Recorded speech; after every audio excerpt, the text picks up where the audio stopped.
Sam actually has asked a telling question in that while most of us know about classical osteopathy, we don't actually know what classical osteopaths do unless we are one. And she says, is what you've demonstrated so far, is that typically what a classical osteopath does? Yes. So what may define a classical osteopath, and I'm not entirely happy with the term, but essentially we do this whole body wiggling. So we would typically try and treat the whole body in every session. Not always, but most of the time we would look to try and treat using long levers. So using the whole leg into the lower back, using the whole arm into the neck or the thorax. Just to move a little bit further down the table, just for the camera's sake. Just about yeah, that. That's fine. Yeah. So using the whole arm into the thorax and neck as a long lever means the pressure I have to produce with my hands is a lot less.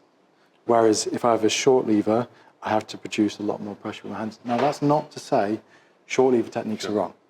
It is just how we define what we do in classical osteopathy. Now, I found that when I work this way, my hands don't hurt as much. There isn't as much tension in my forearms, and all the other things that come with lots of soft tissue and that kind of thing. That's not to say I don't do soft tissue. I do. But I would predominantly look to try and use these long levers.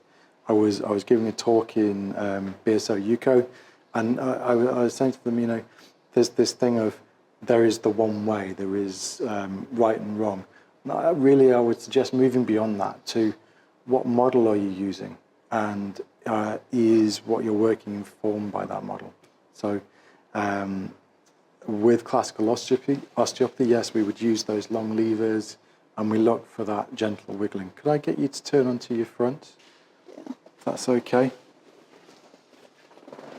I'm going to stick the pillow under your middle again. Is it just beneath you here? There we go. Thank you. Do you want me to have my hands like that? Yes. Yeah, and let your arms dangle and nice and relaxed there.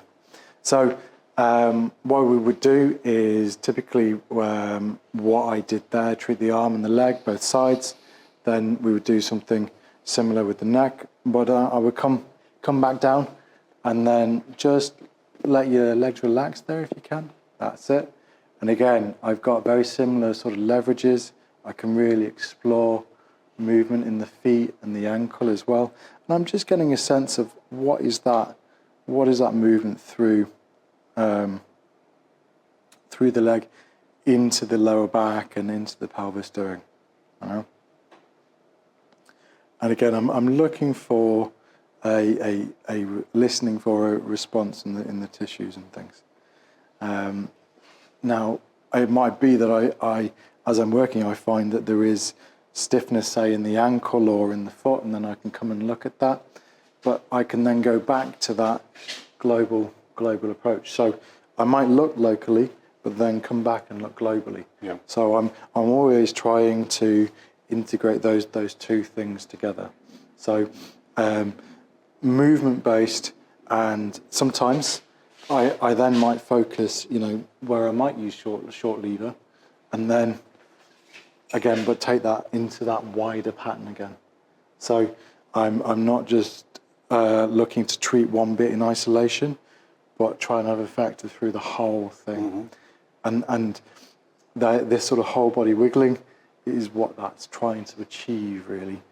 Quite often I find as we treat people and the different patterns emerge of what they may have experienced, actually you realise, there's quite a lot of tension or stiffness around here, which I didn't really realise was there before.